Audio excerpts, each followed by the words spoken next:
ਉਹ ਔਰਤ ਬਿਲਕੁਲ ਮੇਰੀਆਂ ਅੱਖਾਂ ਦੇ ਸਾਹਮਣੇ ਖੜੀ ਸੀ। ਮੈਂ ਇਸ ਕਦਰ ਹੈਰਾਨ ਸੀ ਕਿ ਮੈਂ ਦੱਸ ਨਹੀਂ ਸਕਦਾ, ਕਿਉਂਕਿ ਉਸਨੇ ਮੈਨੂੰ ਅਜਿਹੀ ਗੱਲ ਦੱਸੀ ਸੀ ਜੋ ਹੋ ਹੀ ਨਹੀਂ ਸਕਦੀ ਸੀ। ਉਸ ਔਰਤ ਨਾਲ ਮੇਰਾ ਤਾਲੁਕ ਰਿਹਾ ਸੀ, ਪਰ ਉਸਨੇ ਅੱਜ ਮੈਨੂੰ ਹੈਰਾਨ ਕਰ ਦਿੱਤਾ ਸੀ। ਮੈਨੂੰ ਸਮਝ ਨਹੀਂ ਆ ਰਹੀ ਸੀ ਕਿ ਮੈਂ ਕੀ ਜਵਾਬ ਦੇਵਾਂ ਜਾਂ ਕਿਵੇਂ ਇਸ ਹਾਲਤ ਤੋਂ ਨਿਕਲਾਂ।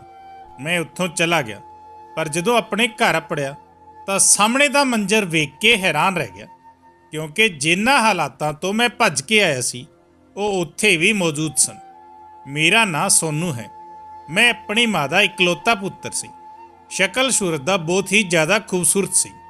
ਇੰਨਾ ਖੂਬਸੂਰਤ ਮਰਦ ਜਿਸ ਨੂੰ ਵੇਖ ਕੇ ਹਰ ਕੋਈ ਇਹੀ ਕਹੇ ਕਿ ਕੀ ਮਰਦ ਇੰਨਾ ਵੀ ਖੂਬਸੂਰਤ ਹੋ ਸਕਦਾ ਹੈ। ਜਦੋਂ ਮੈਂ ਪੈਦਾ ਹੋਇਆ ਤਾਂ ਸਭ ਲੋਕ ਹੈਰਾਨ ਸਨ ਕਿ ਇੰਨਾ ਪਿਆਰਾ ਪੁੱਤਰ ਪੈਦਾ ਹੋਇਆ ਹੈ। ਲੋਕ ਮੈਨੂੰ ਦੇਖਣ ਲਈ ਦੂਰ ਦੂਰ ਤੋਂ ਆਉਂਦੇ ਸਨ। ਮੇਰੀ ਮਾਂ ਪੂਰਾ ਦਿਨ ਮੇਰੀ ਨਜ਼ਰ ਉਤਾਰਦੀ ਰਹਿੰਦੀ ਸੀ, ਇਹ ਕਹਿ ਕੇ ਕਿ ਕਿਤੇ ਮੇਰੇ ਪੁੱਤ ਨੂੰ ਨਜ਼ਰ ਨਾ ਲੱਗ ਜਾਵੇ, ਅਤੇ ਮੈਨੂੰ ਨਜ਼ਰ ਲੱਗਦੀ ਵੀ ਬਹੁਤ ਸੀ। ਸਭ ਕਹਿੰਦੇ ਸਨ ਕਿ ਜਿਸ ਕੁੜੀ ਨਾਲ ਇਸ ਦਾ ਵਿਆਹ ਹੋਏਗਾ ਉਸ ਕੁੜੀ ਦਾ ਕੀ ਹੋਏਗਾ। ਮੇਰੀ ਮਾਂ ਚੰਗੀ ਇਨਸਾਨ ਸੀ। ਉਸਨੇ ਮੈਨੂੰ ਹਮੇਸ਼ਾ ਇਹੀ ਸਿਖਾਇਆ ਕਿ ਖੂਬਸੂਰਤੀ ਰੱਬ ਦੇ ਵੱਲੋਂ ਹੁੰਦੀ ਹੈ। ਉਸਦੇ ਉੱਤੇ ਜ਼ਿਆਦਾ ਘਮੰਡ ਨਹੀਂ ਕਰਦੇ। ਜਿਹਨੇ ਦਿੱਤੀ ਹੈ ਉਹ ਲੈ ਵੀ ਲੈਂਦਾ ਹੈ, ਪਰ ਮੈਨੂੰ ਆਪਣੀ ਖੂਬਸੂਰਤੀ ਦਾ ਬਹੁਤ ਘਮੰਡ ਸੀ। ਮੈਂ ਆਪਣੇ ਆਪ ਨੂੰ ਕੋਈ ਬਹੁਤ ਵੱਡੀ ਚੀਜ਼ ਸਮਝਦਾ ਸੀ, ਜਦੋਂ ਕਿ ਸਾਡੇ ਘਰ ਵਿੱਚ ਇੰਨਾ ਖਾਣਾ ਪੀਣਾ ਨਹੀਂ ਸੀ। ਅਸੀਂ ਲੋਕ ਸਧਾਰਨ ਜਿਹੇ ਲੋਕ ਸਨ। ਇੰਜ ਕਹੋ ਤਾਂ ਮਿਡਲ ਕਲਾਸ ਤੋਂ ਵੀ ਥੋੜੇ ਘੱਟ ਹੀ ਸਨ। ਮੇਰੇ ਬਾਬਾ ਇਸ ਦੁਨੀਆ ਵਿੱਚ ਨਹੀਂ ਸਨ। ਮੇਰੀ ਮਾਂ ਨੂੰ ਪਤਾ ਸੀ ਕਿ ਉਹਨਾਂ ਕੋਲ ਇੱਕ ਹੀ ਕੀਮਤੀ ਚੀਜ਼ ਹੈ, ਅਤੇ ਉਹ ਹੈ ਉਹਨਾਂ ਦਾ ਪੁੱਤਰ, ਯਾਨੀ ਇੱਕ ਖੂਬਸੂਰਤ ਬੱਚਾ, ਜਿਸ ਦਾ ਵਿਆਹ ਉਹ ਕਿਸੇ ਅਮੀਰ ਕੁੜੀ ਨਾਲ ਕਰਾਉਣਾ ਚਾਹੁੰਦੀ ਸੀ। ਅਤੇ ਬੇਸ਼ੱਕ ਮੇਰੀ ਖੂਬਸੂਰਤੀ ਵੇਖ ਕੇ ਕੋਈ ਵੀ ਔਰਤ ਮੇਰੇ ਤੋਂ ਵਿਆਹ ਕਰਨ ਨੂੰ ਤਿਆਰ ਹੋ ਜਾਂਦੀ, ਜਾਂ ਇਵੇਂ ਸਮਝੋ ਕਿ ਮੋਟਾ ਦਹੇਜ ਦੇਣ ਲਈ ਤਿਆਰ ਹੋ ਜਾਂਦੀ, ਕਿਉਂਕਿ ਸਾਡੇ ਦੇਸ਼ ਵਿੱਚ ਤਾਂ ਇਹ ਸਭ ਕੁਝ ਨੋਰਮਲ ਸੀ। ਅਤੇ ਜੇਕਰ ਮੇਰੇ ਲਈ ਕੁਝ ਵੀ ਮੰਗਿਆ ਜਾਂਦਾ ਤਾਂ ਮੈਨੂੰ ਮਿਲ ਜਾਂਦਾ। ਇਹ ਵੀ ਨਾ ਸੋਚਦੀ ਕਿ ਮੈਂ ਉਸ ਤੋਂ ਘੱਟ ਪੜ੍ਹਿਆ ਲਿਖਿਆ ਜਾਂ ਘੱਟ ਅਮੀਰ ਹਾਂ। ਇਸ ਲਈ ਮੇਰੀ ਮਾਂ ਹਮੇਸ਼ਾ ਮੇਰੇ ਲਈ ਰਿਸ਼ਤੇ ਤਲਾਸ਼ ਕਰਦੀ ਰਹਿੰਦੀ ਸੀ। ਪਰ ਮੈਨੂੰ ਆਪਣੀ ਖੂਬਸੂਰਤੀ ਉੱਤੇ ਇੰਨਾ ਘਮੰਡ ਸੀ ਕਿ ਮੈਂ ਬਹੁਤ ਜ਼ਿਆਦਾ ਵਿਗੜ ਚੁੱਕਿਆ ਸੀ। ਇੱਕ ਕੁੜੀ ਮੇਰੇ ਨਾਲ ਸਕੂਲ ਵਿੱਚ ਪੜ੍ਹਦੀ ਸੀ। ਉਸ ਦਾ ਨਾਮ ਕਿਰਨ ਸੀ। ਉਹ ਕੁੜੀ ਮੇਰੇ ਲਈ ਪਾਗਲ ਸੀ, ਅਤੇ ਪੂਰੇ ਸਕੂਲ ਨੂੰ ਇਹ ਗੱਲ ਪਤਾ ਸੀ। ਉਹ ਕਹਿੰਦੇ ਸਨ, ਇਸ ਦੀ ਗੱਲ ਮੰਨ ਲਓ, ਇਹ ਨਾ ਹੋਵੇ ਕਿ ਕਿਤੇ ਇਹ ਤੁਹਾਡੇ ਕਰਕੇ ਆਤਮ ਹੱਤਿਆ ਕਰ ਲਵੇਗੀ।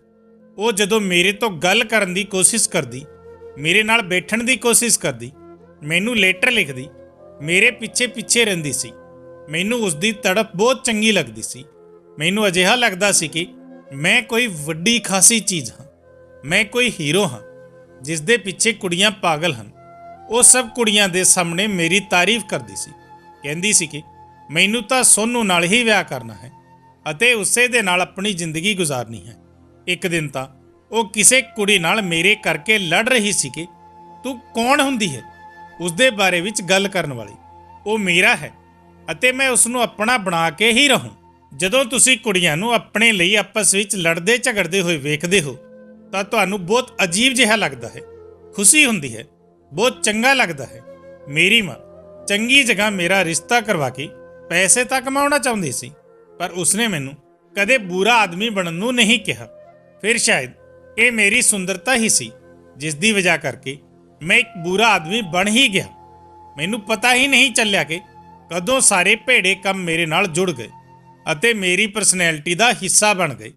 ਮੇਰੇ ਲਈ ਉਹ ਸਭ ਕੁਝ ਨੋਰਮਲ ਹੋ ਗਿਆ ਜੋ ਕੁਝ ਲੋਕਾਂ ਲਈ ਪਾਪ ਹੁੰਦਾ ਹੈ। ਅਤੇ ਮੇਰੀ ਜ਼ਿੰਦਗੀ ਵਿੱਚ ਮੈਂ ਅਜਿਹੇ ਬਹੁਤ ਸਾਰੇ ਕੰਮ ਕਰਦਾ ਸੀ ਜੋ ਮੈਨੂੰ ਨਹੀਂ ਕਰਨੇ ਚਾਹੀਦੇ ਸਨ। ਮੈਂ ਸਿਗਰਟ ਵੀ ਪੀਣ ਲੱਗਾ ਸੀ। ਮੇਰੇ ਦੋਸਤ ਵੀ ਕਾਫੀ ਰੰਗੀਲੇ ਸਨ। ਉਹਨਾਂ ਦੇ ਨਾਲ ਰਹਿੰਦੇ ਰਹਿੰਦੇ ਮੈਨੂੰ ਵੀ ਇਹ ਆਦਤ ਪੈ ਗਈ ਕਿ ਮੈਂ ਸਲੋਨੀ ਨਾਮ ਦੀ ਤਵਾਇਫ ਦੇ ਕੋਠੇ ਉੱਤੇ ਜਾਣਾ ਸ਼ੁਰੂ ਕਰ ਦਿੱਤਾ। ਇਹ ਤਵਾਇਫ ਬਹੁਤ ਹੀ ਜ਼ਿਆਦਾ ਖੂਬਸੂਰਤ ਸੀ। ਉਸਦੇ ਚਰਚੇ ਦੂਰ ਦੂਰ ਤੱਕ ਸਨ, ਕਿਉਂਕਿ ਉਸਦੀ ਉਮਰ ਵੀ ਘੱਟ ਸੀ ਅਤੇ ਉਸਦੀ ਖੂਬਸੂਰਤੀ ਦੀ ਵੀ ਆਪਣੀ ਮਿਸਾਲ ਸੀ। ਲੋਕਾਂ ਵੱਲੋਂ ਉਸਦੀ ਖੂਬਸੂਰਤੀ ਦੀਆਂ ਤਾਰੀਫਾਂ ਸੁਣ ਸੁਣ ਕੇ ਮੈਂ ਵੀ ਹੈਰਾਨ ਰਹਿ ਗਿਆ ਸੀ। ਮੈਂ ਕਿਹਾ, ਮੈਂ ਵੀ ਤਾਂ ਦੇਖਾਂ ਕਿਵੇਂ ਦੀ ਲੱਗਦੀ ਹੈ। ਉਂਝ ਤਾਂ ਲੋਕ ਕਹਿੰਦੇ ਸਨ ਕਿ ਮੈਂ ਬਹੁਤ ਸੁੰਦਰ ਹਾਂ, ਅਤੇ ਇਸ ਔਰਤ ਦੇ ਬਾਰੇ ਵਿੱਚ ਵੀ ਇਹੀ ਗੱਲ ਮਸ਼ਹੂਰ ਸੀ। ਮੈਂ ਵੀ ਉਸ ਨੂੰ ਦੇਖਣਾ ਚਾਹੁੰਦਾ ਸੀ ਅਤੇ ਬੇਸਬਰੀ ਵਿੱਚ ਉੱਥੇ ਚਲਾ ਗਿਆ। ਪਰ ਫਿਰ ਪਤਾ ਚੱਲਿਆ ਕਿ ਉਸਦੇ ਕੋਠੇ ਦਾ ਇੱਕ ਖਾਸ ਸਿਧਾਂਤ ਹੈ। ਇੱਥੇ ਉਹ ਆਦਮੀ ਨਹੀਂ ਆ ਸਕਦਾ ਜੋ ਜ਼ਿਆਦਾ ਪੈਸੇ ਦਿੰਦਾ ਹੈ, ਜਦੋਂ ਕਿ ਕੋਠੇ ਉੱਤੇ ਤਾਂ ਇੰਜ ਹੀ ਹੁੰਦਾ ਹੈ ਕਿ ਜੋ ਜਿੰਨੇ ਪੈਸੇ ਦਿੰਦਾ ਹੈ ਉਸ ਨੂੰ ਓਨੀ ਹੀ ਇੱਜ਼ਤ ਮਿਲਦੀ ਹੈ। ਪਰ ਇੱਥੇ ਗੱਲ ਕੁਝ ਇਸ ਤਰ੍ਹਾਂ ਸੀ ਕਿ ਜੇਕਰ ਸਲੋਨੀ ਨੂੰ ਕੋਈ ਪਸੰਦ ਆ ਜਾਂਦਾ ਤਾਂ ਫਿਰ ਚਾਹੇ ਉਹ ਸੜਕ ਉੱਤੇ ਕੰਮ ਕਰਨ ਵਾਲਾ ਮਜ਼ਦੂਰ ਹੀ ਕਿਉਂ ਨਾ ਹੋਵੇ, ਉਹ ਉਸ ਦੇ ਲਈ ਡਾਂਸ ਕਰਦੀ ਸੀ। ਅਤੇ ਜੇਕਰ ਉਸ ਨੂੰ ਕਿਸੇ ਦੀ ਸ਼ਕਲ ਜਾਂ ਗੱਲਾਂ ਚੰਗੀ ਨਹੀਂ ਲੱਗਦੀ ਤਾਂ ਫਿਰ ਭਾਵੇਂ ਉਹ ਕਿਤੇ ਦਾ ਨਵਾਬ ਹੀ ਕਿਉਂ ਨਾ ਹੋਵੇ, ਉਹ ਉਸ ਨੂੰ ਆਪਣੇ ਕੋਠੇ ਉੱਤੇ ਪੈਰ ਨਹੀਂ ਧਰਨ ਦਿੰਦੀ ਸੀ। ਮੇਰੇ ਅਜਿਹੇ ਬਹੁਤ ਸਾਰੇ ਦੋਸਤ ਸਨ ਜੋ ਇਹ ਕਹਿੰਦੇ ਸਨ ਕਿ ਅਸੀਂ ਜਾਣਾ ਤਾਂ ਚਾਹੁੰਦੇ ਹਾਂ ਪਰ ਸਾਨੂੰ ਉੱਥੇ ਐਂਟਰੀ ਹੀ ਨਹੀਂ ਮਿਲਦੀ, ਪਰ ਜੇਕਰ ਤੂੰ ਉੱਥੇ ਜਾਵੇਗਾ ਤਾਂ ਉਹ ਤੈਨੂੰ ਵੇਖਦੇ ਹੀ ਪਾਗਲ ਹੋ ਜਾਵੇਗੀ ਅਤੇ ਤੁਹਾਡੀ ਗੱਲ ਫੌਰਨ ਮੰਨ ਲਵੇਗੀ। ਅਤੇ ਉਹ ਸਾਰਿਆਂ ਨੂੰ ਵਕਤ ਨਹੀਂ ਦਿੰਦੀ ਸੀ। ਉਸਦੇ ਕੁਝ ਖਾਸ ਗਾਹਕ ਸਨ, ਕੁਝ ਅਜਿਹੇ ਲੋਕ ਜੋ ਉਸਦਾ ਗਾਣਾ ਸੁਣਨ ਲਈ ਆਉਂਦੇ ਸਨ। ਕਹਿੰਦੇ ਹਨ ਕਿ ਉਹ ਪੈਸਿਆਂ ਦੀ ਵੀ ਫਿਕਰ ਨਹੀਂ ਕਰਦੀ ਸੀ। ਜੇਕਰ ਉਸ ਨੂੰ ਕਿਸੇ ਦਾ ਰਵੱਈਆ ਚੰਗਾ ਨਹੀਂ ਲੱਗਦਾ ਤਾਂ ਉਹ ਉਸ ਨੂੰ ਆਪਣੇ ਕੋਠੇ ਤੋਂ ਬਾਹਰ ਕੱਢ ਦਿੰਦੀ ਸੀ। ਬੜੀ ਹੀ ਅਜੀਬ ਤਰ੍ਹਾਂ ਦੀ ਔਰਤ ਸੀ। ਕਹਿੰਦੇ ਹਨ ਕਿ ਉਹ ਇਹ ਕੰਮ ਨਹੀਂ ਕਰਨਾ ਚਾਹੁੰਦੀ ਸੀ, ਪਰ ਉਸਦੀ ਮਾਂ ਇੱਕ ਤਬਾਇਫ ਸੀ। ਫਿਰ ਵੀ ਉਸਨੇ ਆਪਣੀ ਧੀ ਨੂੰ ਕੋਠੇ ਤੋਂ ਬਾਹਰ ਭੇਜ ਦਿੱਤਾ, ਸਿਰਫ ਇਸ ਲਈ ਕਿ ਉਹ ਇਹ ਕੰਮ ਨਾ ਕਰ ਸਕੇ। ਪਰ ਉਹ ਜਿਸ ਸ਼ਖਸ ਨਾਲ ਵਿਆਹ ਕਰਕੇ ਗਈ ਸੀ ਉਸਨੇ ਦੁਬਾਰਾ ਉਸ ਨੂੰ ਉਸੇ ਕੋਠੇ ਉੱਤੇ ਭੇਜ ਦਿੱਤਾ ਸੀ। ਸਲੋਨੀ ਇਹ ਕੰਮ ਨਹੀਂ ਕਰਨਾ ਚਾਹੁੰਦੀ ਸੀ, ਪਰ ਉਹ ਵਿਕ ਚੁੱਕੀ ਸੀ ਅਤੇ ਉਸ ਨੂੰ ਹਾਲਾਤ ਨੇ ਮਜਬੂਰ ਕਰ ਦਿੱਤਾ ਸੀ। ਉਸਦੀ ਮਾਂ ਵੀ ਇਸ ਦੁਨੀਆ ਤੋਂ ਜਾ ਚੁੱਕੀ ਸੀ, ਇਸ ਲਈ ਉਹ ਦੁਬਾਰਾ ਤੋਂ ਇਸ ਕੰਮ ਵਿੱਚ ਆ ਗਈ। ਸੁਣਿਆ ਹੈ ਕਿ ਜਿਸ ਪਤੀ ਨੇ ਉਸ ਦੇ ਨਾਲ ਇਹ ਕੀਤਾ ਸੀ ਉਸਨੇ ਉਸਦੀ ਜਾਨ ਲੈ ਲਈ ਸੀ, ਪਰ ਕੁਝ ਲੋਕ ਕਹਿੰਦੇ ਸਨ ਕਿ ਇਹ ਝੂਠ ਹੈ। ਜਦੋਂ ਕੋਈ ਕਹਾਣੀ ਇੱਕ ਇਨਸਾਨ ਤੋਂ ਦੂਜੇ ਇਨਸਾਨ ਤੱਕ ਪਹੁੰਚਦੀ ਹੈ ਤਾਂ ਉਹ ਇਸ ਵਿੱਚ ਆਪਣਾ ਕੋਈ ਨਾ ਕੋਈ ਹਿੱਸਾ ਪਾ ਦਿੰਦਾ ਹੈ। ਸ਼ਾਇਦ ਇਸ ਕਹਾਣੀ ਨੂੰ ਵੀ ਇਸੇ ਤਰ੍ਹਾਂ ਨਾਲ ਵਧਾ ਚੜਾ ਕੇ ਪੇਸ਼ ਕੀਤਾ ਗਿਆ ਸੀ, ਪਰ ਇਹ ਕਹਾਣੀ ਹੀ ਲੋਕਾਂ ਨੂੰ ਸਲੋਨੀ ਤੱਕ ਲੈ ਕੇ ਆਉਂਦੀ ਸੀ। ਲੋਕ ਪਹਿਲਾਂ ਕਹਾਣੀ ਸੁਣਦੇ ਅਤੇ ਫਿਰ ਉਸਦੇ ਮੇਨ ਕਿਰਦਾਰ ਨੂੰ ਮਿਲਣਾ ਚਾਹੁੰਦੇ ਸਨ ਅਤੇ ਉਹ ਇੰਨੀ ਖੂਬਸੂਰਤ ਸੀ ਕਿ ਉਸ ਨੂੰ ਵੇਖ ਕੇ ਲੋਕ ਉਸ ਦੀ ਖੂਬਸੂਰਤੀ ਵਿੱਚ ਖੋ ਹੀ ਜਾਂਦੇ ਸਨ। ਮੈਂ ਵੀ ਇੱਕ ਕਹਾਣੀ ਸੁਣੀ ਸੀ ਅਤੇ ਮੈਂ ਵੀ ਇਹੀ ਕਹਾਂਗਾ ਕਿ ਸਲੋਨੀ ਦੀ ਕਹਾਣੀ ਵੀ ਉਸ ਦੀ ਤਰ੍ਹਾਂ ਬੜੀ ਹੀ ਅਜੀਬ ਸੀ। ਇਹੀ ਕਹਾਣੀ ਸੁਣ ਕੇ ਮੈਂ ਵੀ ਉਸ ਦੇ ਵੱਲ ਖਿੱਚਦਾ ਚਲਾ ਗਿਆ। ਉਹ ਹਰ ਕਿਸੇ ਨੂੰ ਆਪਣੇ ਕੋਲ ਬੈਠਣ ਨਹੀਂ ਦਿੰਦੀ ਸੀ, ਆਪਣੇ ਕਦਮਾਂ ਦੇ ਕਰੀਬ ਵੀ ਨਾ ਆਉਣ ਦਿੰਦੀ ਸੀ। ਮੈਂ ਵੀ ਥੋੜਾ ਵਿਆਕੁਲ ਸੀ। ਮੇਰੇ ਦੋਸਤਾਂ ਨੇ ਮੇਰੇ ਨਾਲ ਸ਼ਰਤ ਲਗਾਈ ਸੀ ਕਿ ਤੈਨੂੰ ਤਾਂ ਐਂਟਰੀ ਮਿਲ ਹੀ ਜਾਵੇਗੀ, ਸ਼ਾਇਦ ਤੁਹਾਡੇ ਨਾਲ ਅਸੀਂ ਵੀ ਅੰਦਰ ਚਲੇ ਜਾਵਾਂਗੇ। ਪਰ ਹੁਣ ਮੈਨੂੰ ਲੱਗ ਰਿਹਾ ਸੀ ਕਿ ਕਿਤੇ ਉਹ ਔਰਤ ਸਹੀ ਵਿੱਚ ਪਾਗਲ ਤਾਂ ਨਹੀਂ, ਕਿ ਸੱਚਮੁੱਚ ਉਸਨੇ ਆਪਣੇ ਪਤੀ ਦੀ ਜਾਨ ਲਈ ਹੈ। ਸ਼ਾਇਦ ਉਦੋਂ ਹੀ ਉਹ ਇਸ ਫੀਲਡ ਵਿੱਚ ਹੈ ਅਤੇ ਮੈਨੂੰ ਵੇਖ ਕੇ ਗੁੱਸੇ ਵਿੱਚ ਆ ਕੇ ਮਨਾ ਕਰ ਦੇਵੇ ਤਾਂ ਅੱਜ ਮੇਰੀ ਦੋਸਤਾਂ ਦੇ ਸਾਹਮਣੇ ਬੇਇੱਜ਼ਤੀ ਹੋ ਜਾਵੇਗੀ। ਉਹ ਕਹਿਣਗੇ ਕਿ ਇੱਕ ਤਬਾਇਫ ਨੇ ਤੈਨੂੰ ਰਿਜੈਕਟ ਕਰ ਦਿੱਤਾ।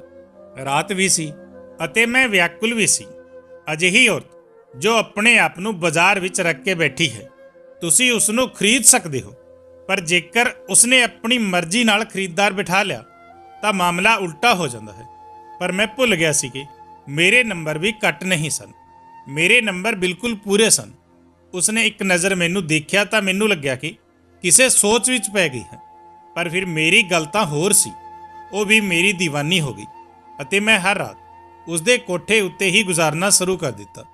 ਜਦੋਂ ਮੇਰੀ ਮਾਂ ਮੇਰੇ ਤੋਂ ਸਵਾਲ ਕਰਦੀ ਕਿ ਤੂੰ ਕਿੱਥੇ ਹੁੰਦਾ ਹੈ ਤਾਂ ਮੈਂ ਕਹਿ ਦਿੰਦਾ ਕਿ ਮੈਂ ਮੰਦਿਰ ਵਿੱਚ ਹੁੰਦਾ ਹਾਂ, ਪੂਜਾ ਕਰ ਰਿਹਾ ਹੁੰਦਾ ਹਾਂ। ਮੈਂ ਆਪਣੀ ਜ਼ਿੰਦਗੀ ਦਾ ਸਭ ਤੋਂ ਵੱਡਾ ਤੇ ਸਭ ਤੋਂ ਭੈੜਾ ਝੂਠ ਬੋਲਿਆ ਸੀ। ਮੈਨੂੰ ਪਤਾ ਸੀ ਕਿ ਇਹ ਸਭ ਕੁਝ ਠੀਕ ਨਹੀਂ ਹੈ, ਪਰ ਕਰਦਾ ਹੀ ਚਲਾ ਜਾ ਰਿਹਾ ਸੀ। ਮੇਰੀ ਮਾਂ ਨੇ ਕਿਹਾ ਕਿ ਕਿਉਂ, ਤੂੰ ਇੰਨੀ ਪੂਜਾ ਕਰਕੇ ਕੀ ਕਰਨਾ ਹੈ? ਤਾਂ ਮੈਂ ਆਪਣੀ ਮਾਂ ਨੂੰ ਗੱਲਾਂ ਵਿੱਚ ਲਗਾਉਣ ਲਈ ਇਹ ਕਹਾਣੀ ਸੁਣਾਈ ਕਿ ਮਾਂ ਤੈਨੂੰ ਤਾਂ ਪਤਾ ਹੈ ਮੈਂ ਸ਼ਕਲ ਦਾ ਬਹੁਤ ਸੋਹਣਾ ਹਾਂ, ਪਰ ਜੋ ਲੋਕ ਸ਼ਕਲ ਦੇ ਚੰਗੇ ਹੁੰਦੇ ਹਨ ਨਾ, ਉਹਨਾਂ ਦੀ ਕਿਸਮਤ ਚੰਗੀ ਨਹੀਂ ਨਿਕਲਦੀ। ਮੈਂ ਚਾਹੁੰਦਾ ਹਾਂ ਮੇਰੀ ਜ਼ਿੰਦਗੀ ਵਿੱਚ ਕੋਈ ਚੰਗੀ ਜਿਹੀ ਕੁੜੀ ਆਏ, ਇਸ ਲਈ ਮੈਂ ਅੱਜਕੱਲ ਇੱਕ ਛੋਟਾ ਜਿਹਾ ਕੰਮ ਕਰਦਾ ਹਾਂ ਕਿ ਰੋਜ਼ ਰਾਤ ਨੂੰ ਮੰਦਿਰ ਵਿੱਚ ਹੀ ਸੌਂਦਾ ਹਾਂ ਅਤੇ ਜਦੋਂ ਅੱਖ ਖੁੱਲ੍ਹਦੀ ਹੈ ਤਾਂ ਪੂਜਾ ਕਰਨ ਵਿੱਚ ਲੱਗ ਜਾਂਦਾ ਹਾਂ। ਮੇਰੀ ਮਾਂ ਨੇ ਕਿਹਾ ਕਿ ਪੁੱਤਰ, ਤੈਨੂੰ ਆਪਣੀ ਆਉਣ ਵਾਲੀ ਜ਼ਿੰਦਗੀ ਤੋਂ ਇੰਨਾ ਡਰ ਕਿਉਂ ਲੱਗਦਾ ਹੈ? ਮੈਂ ਕਿਹਾ ਕਿ ਮਾਂ, ਅੱਜਕੱਲ ਲੋਕ ਬੜੇ ਅਜੀਬ ਹਨ। ਜੇਕਰ ਮੈਂ ਕਿਸੇ ਨਾਲ ਮੁਹੱਬਤ ਕਰ ਬੈਠਾ ਅਤੇ ਉਹ ਮੈਨੂੰ ਮੁਹੱਬਤ ਨਾ ਕਰੇ ਤਾਂ ਫਿਰ ਮੇਰੀ ਜ਼ਿੰਦਗੀ ਤਾਂ ਤਬਾਹ ਹੋ ਜਾਵੇਗੀ ਨਾ। ਤੈਨੂੰ ਤਾਂ ਪਤਾ ਹੈ ਮੇਰੀ ਜ਼ਿੰਦਗੀ ਵਿੱਚ ਜੋ ਵੀ ਆਵੇਗਾ ਮੇਰੀ ਸ਼ਕਲ ਵੇਖ ਕੇ ਹੀ ਆਵੇਗਾ। ਮੇਰੀ ਮਾਂ ਵੀ ਵਿਆਕੁਲ ਹੋ ਗਈ। ਉਸਨੇ ਕਿਹਾ ਕਿ ਗੱਲ ਤਾਂ ਕੁਝ ਅਜਿਹੀ ਹੀ ਹੈ, ਪਰ ਤੂੰ ਇੰਨਾ ਪਰੇਸ਼ਾਨ ਨਾ ਹੋ। ਬਾਕੀ ਮੈਂ ਤੈਨੂੰ ਇਹ ਨਹੀਂ ਕਹਿੰਦੀ ਕਿ ਤੂੰ ਮੰਦਿਰ ਨਾ ਜਾਇਆ ਕਰ, ਤੂੰ ਬੇਝਿਜਕ ਜਾਇਆ ਕਰ, ਪਰ ਘਰ ਉੱਤੇ ਵੀ ਆ ਜਾਇਆ ਕਰ। ਮੈਂ ਇਕੱਲੀ ਹੁੰਦੀ ਹਾਂ। ਮੈਂ ਕਿਹਾ ਠੀਕ ਹੈ ਮਾਂ। ਹੁਣ ਮੈਂ ਕਦੇ-ਕਦੇ ਘਰ ਵੀ ਆ ਜਾਂਦਾ ਹੈ, ਪਰ ਜਦੋਂ ਮੈਨੂੰ ਸਲੋਨੀ ਤੋਂ ਮਿਲਣ ਜਾਣਾ ਹੁੰਦਾ ਅਤੇ ਮੇਰੀ ਮਾਂ ਮੇਰੇ ਤੋਂ ਪੁੱਛਦੀ ਤਾਂ ਮੈਂ ਝੂਠ ਬੋਲ ਦਿੰਦਾ ਕਿ ਮੈਂ ਤਾਂ ਕਿਤੇ ਹੋਰ ਸੀ, ਕਿਉਂਕਿ ਉਹ ਵੀ ਕੋਈ ਘੱਟ ਖੂਬਸੂਰਤ ਔਰਤ ਨਹੀਂ ਸੀ। ਉਸ ਦੀਆਂ ਅੱਖਾਂ ਇੰਨੀ ਜ਼ਿਆਦਾ ਖੂਬਸੂਰਤ ਸੀ ਕਿ ਮੈਂ ਦੱਸ ਨਹੀਂ ਸਕਦਾ। ਬਸ ਉਸ ਦੀਆਂ ਅੱਖਾਂ ਵਿੱਚ ਹੀ ਖੋ ਜਾਂਦਾ ਸੀ। ਸਾਰੀ ਰਾਤ ਉੱਥੇ ਹੀ ਪਿਆ ਰਹਿੰਦਾ ਸੀ। ਸਲੋਨੀ ਨੇ ਮੈਨੂੰ ਦੱਸਿਆ ਕਿ ਅਸੀਂ ਤਬਾਇਫ ਕਿਸੇ ਨਾਲ ਮੁਹੱਬਤ ਨਹੀਂ ਕਰਦੀ। ਅਸੀਂ ਲੋਕ ਸਿਰਫ ਦੌਲਤ ਨਾਲ ਹੀ ਮੁਹੱਬਤ ਕਰਦੀਆਂ ਹਾਂ। ਸਾਨੂੰ ਬਚਪਨ ਤੋਂ ਇਹ ਸਿਖਾਇਆ ਜਾਂਦਾ ਹੈ ਕਿ ਸਾਡਾ ਸਭ ਕੁਝ ਸਿਰਫ ਦੌਲਤ ਹੈ। ਸਾਡੇ ਸੀਨੇ ਵਿੱਚ ਦਿਲ ਨਹੀਂ ਹੁੰਦਾ। ਦਿਲ ਦੀ ਜਗ੍ਹਾ ਵੀ ਦਿਮਾਗ ਹੀ ਹੁੰਦਾ ਹੈ। ਇਹ ਵਪਾਰ ਹੈ ਅਤੇ ਅਸੀਂ ਇਸ ਚੀਜ਼ ਨੂੰ ਮੰਨਦੇ ਹਾਂ ਕਿ ਅਸੀਂ ਗਲਤ ਕਰ ਰਹੇ ਹਾਂ, ਪਰ ਅਸੀਂ ਇਹੀ ਕਰਨ ਲਈ ਤਾਂ ਪੈਦਾ ਹੋਏ ਹਾਂ। ਕੋਈ ਵੀ ਸਾਨੂੰ ਅਪਣਾਉਣ ਨੂੰ ਤਿਆਰ ਨਹੀਂ ਤਾਂ ਅਸੀਂ ਹੋਰ ਕੀ ਕਰ ਸਕਦੇ ਹਾਂ। ਉਹ ਵੱਡੀ ਤੇ ਡੂੰਗੀ ਗੱਲਾਂ ਕਰਦੀ ਸੀ। ਉਸ ਦੀ ਆਵਾਜ਼ ਬਹੁਤ ਖੂਬਸੂਰਤ ਸੀ। ਉਹ ਬਹੁਤ ਚੰਗਾ ਗਾਣਾ ਵੀ ਗਾਉਂਦੀ ਸੀ। ਉਹ ਇੱਕ ਤਵਾਇਫ ਸੀ। ਉਹ ਕੋਈ ਆਮ ਤਵਾਇਫ ਨਹੀਂ ਸੀ ਕਿ ਬਸ ਜਿਸ ਦੇ ਕੋਠੇ ਉੱਤੇ ਜਾਓ ਅਤੇ ਉਹ ਅੱਗੇ ਬਸ ਆਪਣੀ ਖੂਬਸੂਰਤੀ ਲੈ ਕੇ ਬੈਠੀ ਹੋਵੇ। ਉਸ ਦੇ ਅੰਦਰ ਹੋਰ ਵੀ ਬਹੁਤ ਕੁਝ ਸੀ। ਉਹ ਬਹੁਤ ਚੰਗੀ ਆਵਾਜ਼ ਵਿੱਚ ਗਾਣਾ ਗਾਉਂਦੀ ਸੀ ਅਤੇ ਸ਼ਾਇਰੀ ਵੀ ਕਰਦੀ ਸੀ। ਛੋਟੀ ਕਹਾਣੀਆਂ ਵੀ ਲਿਖਦੀ ਸੀ ਅਤੇ ਉਸ ਦੀਆਂ ਗੱਲਾਂ ਵੀ ਕਹਾਣੀਆਂ ਵਰਗੀਆਂ ਹੁੰਦੀਆਂ ਸਨ, ਜਿਵੇਂ ਕੋਈ ਕਹਾਣੀ ਹੀ ਸੁਣਾ ਰਹੀ ਹੋਵੇ। ਹਰ ਗੱਲ ਦੇ ਅੰਦਰ ਉਹ ਸ਼ਾਇਰੀ ਪਾ ਦਿੰਦੀ ਸੀ ਅਤੇ ਬਹੁਤ ਅੱਛਾ ਡਾਂਸ ਵੀ ਕਰਦੀ ਸੀ। ਮੈਂ ਉਸ ਤੋਂ ਜ਼ਿਆਦਾ ਖੂਬਸੂਰਤ ਔਰਤ ਕਦੇ ਨਹੀਂ ਵੇਖੀ ਸੀ। ਜਿਸ ਔਰਤ ਦੀ ਆਵਾਜ਼ ਚੰਗੀ ਹੋਵੇ, ਸ਼ਕਲ ਚੰਗੀ ਹੋਵੇ, ਉਸ ਨੂੰ ਸ਼ਾਇਰੀ ਕਰਨੀ ਆਉਂਦੀ ਹੋਵੇ, ਉਹ ਗੱਲਾਂ ਕਰਨ ਦਾ ਕੰਮ ਵੀ ਜਾਣਦੀ ਹੋਵੇ ਅਤੇ ਫਿਰ ਬਹੁਤ ਜ਼ਿਆਦਾ ਖੂਬਸੂਰਤ ਹੋਵੇ, ਉਸ ਨੂੰ ਡਾਂਸ ਕਰਨਾ ਵੀ ਆਉਂਦਾ ਹੋਵੇ, ਤਾਂ ਅਜਿਹੀ ਔਰਤਾਂ ਐਵੇਂ ਹੀ ਸਭ ਲੋਕਾਂ ਨੂੰ ਆਪਣੀਆਂ ਉਂਗਲਾਂ ਉੱਤੇ ਨਚਾਉਂਦੀ ਹੈ, ਜਿਵੇਂ ਸਲੋਨੀ ਨਚਾ ਰਹੀ ਸੀ। ਮੇਰੇ ਕੋਲ ਪੈਸਿਆਂ ਦੀ ਕਮੀ ਨਹੀਂ ਸੀ। ਮੈਂ ਇੱਕ ਬਾਹਰ ਦੇ ਮੁਲਕ ਦੀ ਔਰਤ ਨਾਲ ਦੋਸਤੀ ਕਰ ਰੱਖੀ ਸੀ, ਜੋ ਬਾਹਰ ਦੇ ਮੁਲਕ ਵਿੱਚ ਹੁੰਦੀ ਸੀ, ਅਤੇ ਉਹ ਮੈਨੂੰ ਮੇਰੀ ਇੱਕ ਤਸਵੀਰ ਦੇ ਹਜ਼ਾਰਾਂ ਡਾਲਰ ਭੇਜਿਆ ਕਰਦੀ ਸੀ, ਕਿਉਂਕਿ ਮੈਂ ਉਸ ਦੇ ਹਿਸਾਬ ਨਾਲ ਬਹੁਤ ਜ਼ਿਆਦਾ ਖੂਬਸੂਰਤ ਅਤੇ ਵੱਖ ਕਿਸਮ ਦਾ ਮਰਦ ਸੀ। ਇਸ ਲਈ ਮੇਰੇ ਕੋਲ ਪੈਸੇ ਤਾਂ ਹੁੰਦੇ ਸਨ, ਪਰ ਇਹ ਪੈਸੇ ਬਿਨਾਂ ਕਮਾਈ ਦੇ ਸਨ। ਮੇਰੀ ਮਾਂ ਕਹਿੰਦੀ ਸੀ ਕਿ ਕੋਈ ਨੌਕਰੀ ਕਰ ਲੈ, ਪਰ ਮੈਨੂੰ ਕੋਈ ਨੌਕਰੀ ਕਰਨ ਦਾ ਸ਼ੌਂਕ ਨਹੀਂ ਸੀ। ਮੈਂ ਪੜ੍ਹਾਈ ਕੀਤੀ ਸੀ ਅਤੇ ਮੈਨੂੰ ਨੌਕਰੀ ਮਿਲ ਵੀ ਸਕਦੀ ਸੀ। ਹੁਣ ਮੈਂ ਵਿਹਲੜ ਤਬੀਅਤ ਦਾ ਮਾਲਕ ਬਣ ਗਿਆ ਸੀ। ਉਹ ਕਹਿੰਦੇ ਹਨ ਨਾ ਕਿ ਇੱਕ ਖਾਸ ਉਮਰ ਹੁੰਦੀ ਹੈ ਜਿਸ ਦੇ ਅੰਦਰ ਤੁਹਾਨੂੰ ਪੈਸੇ ਕਮਾਉਣ ਦੀ ਆਦਤ ਪੈ ਜਾਵੇ ਤਾਂ ਫਿਰ ਤੁਸੀਂ ਸਾਰੀ ਜ਼ਿੰਦਗੀ ਪੈਸੇ ਕਮਾਉਂਦੇ ਹੋ। ਅਤੇ ਮੇਰੀ ਇਸ ਉਮਰ ਵਿੱਚ ਮੈਨੂੰ ਪੈਸੇ ਕਮਾਉਣ ਦੀ ਨਹੀਂ, ਸਗੋਂ ਆਰਾਮ ਕਰਨ ਦੀ ਅਤੇ ਇਸ ਤਰ੍ਹਾਂ ਦੀ ਜਗ੍ਹਾ ਉੱਤੇ ਜਾਣ ਦੀ, ਨਸ਼ਾ ਕਰਨ ਦੀ ਆਦਤ ਪੈ ਗਈ ਸੀ। ਮੈਨੂੰ ਕਹਿੰਦੇ ਹੋਏ ਅਜੀਬ ਤਾਂ ਲੱਗਦਾ ਹੈ, ਪਰ ਮੈਂ ਅਜਿਹਾ ਹੀ ਸੀ। ਮੇਰੀ ਮਾਂ ਮੇਰੇ ਲਈ ਹਮੇਸ਼ਾ ਰਿਸ਼ਤੇ ਤਲਾਸ਼ ਕਰਦੀ ਰਹਿੰਦੀ ਸੀ। ਉਹਨਾਂ ਦੀ ਸਿਰਫ ਇੱਕ ਹੀ ਸ਼ਰਤ ਹੁੰਦੀ ਸੀ ਕਿ ਕੁੜੀ ਕਿਸੇ ਅਮੀਰ ਖਾਨਦਾਨ ਦੀ ਇਕੱਲੀ ਧੀ ਹੋਏ, ਆਪਣੇ ਨਾਲ ਬਹੁਤ ਸਾਰਾ ਸਮਾਨ ਲੈ ਕੇ ਆਈ ਅਤੇ ਮੈਨੂੰ ਵੀ ਆਪਣੇ ਬਾਪ ਦੇ ਕੰਮਕਾਜ ਵਿੱਚ ਸ਼ਾਮਿਲ ਕਰ ਲਵੇ। ਮੈਨੂੰ ਪਤਾ ਸੀ ਕਿ ਮੇਰੀ ਮਾਂ ਨੂੰ ਅਜਿਹੀ ਕੋਈ ਕੁੜੀ ਨਹੀਂ ਮਿਲੇਗੀ, ਕਿਉਂਕਿ ਅੱਜ ਕੱਲ੍ਹ ਦੇ ਮਾਹੌਲ ਵਿੱਚ ਤਾਂ ਮੁੰਡੇ ਅਜਿਹੀਆਂ ਕੁੜੀਆਂ ਤਲਾਸ਼ ਕਰਦੇ ਹਨ ਜੋ ਬਹੁਤ ਜ਼ਿਆਦਾ ਅਮੀਰ ਹੋਵੇ ਅਤੇ ਬੇਸ਼ੱਕ ਵੱਡੀ ਉਮਰ ਦੀ ਹੋਵੇ, ਉਹ ਫਿਰ ਵੀ ਉਹਨਾਂ ਨਾਲ ਵਿਆਹ ਕਰ ਲੈਂਦੇ ਹਨ। ਮੈਂ ਤਾਂ ਇਹੀ ਵੇਖਦਾ ਅਤੇ ਸੁਣਦਾ ਰਹਿੰਦਾ ਸੀ, ਪਰ ਮੇਰੇ ਮਾਮਲੇ ਵਿੱਚ ਅਜਿਹਾ ਕੁਝ ਨਹੀਂ ਸੀ। ਮੇਰੀ ਮਾਂ ਨੂੰ ਕੌਣ ਸਮਝਾ ਸਕਦਾ ਸੀ? ਉਹ ਇਸ ਸਭ ਵਿੱਚ ਹੀ ਲੱਗੀ ਰਹਿੰਦੀ ਸੀ ਅਤੇ ਹਰ ਦਿਨ ਕਿਤੇ ਨਾ ਕਿਤੇ ਜਾਂਦੀ ਰਹਿੰਦੀ ਸੀ। ਉਸਨੇ 2-3 ਔਰਤਾਂ ਨੂੰ ਵੀ ਕਹਿ ਰੱਖਿਆ ਸੀ ਕਿ ਕੋਈ ਰਿਸ਼ਤਾ ਹੋਵੇ ਤਾਂ ਜ਼ਰੂਰ ਦੱਸਣਾ। ਕੁਝ ਰਿਸ਼ਤੇ ਵੇਖੇ ਵੀ ਸਨ, ਪਰ ਉਹ ਕਹਿੰਦੀ ਸੀ ਕਿ ਮੈਨੂੰ ਇਸ ਤੋਂ ਵੀ ਜ਼ਿਆਦਾ ਅਮੀਰ ਲੋਕ ਚਾਹੀਦੇ ਹਨ। ਮੇਰੀ ਮਾਂ ਵੀ ਮੇਰੀ ਤਰ੍ਹਾਂ ਹੀ ਸੀ, ਆਪਣੀ ਮਰਜ਼ੀ ਚਲਾਉਣ ਵਾਲੀ।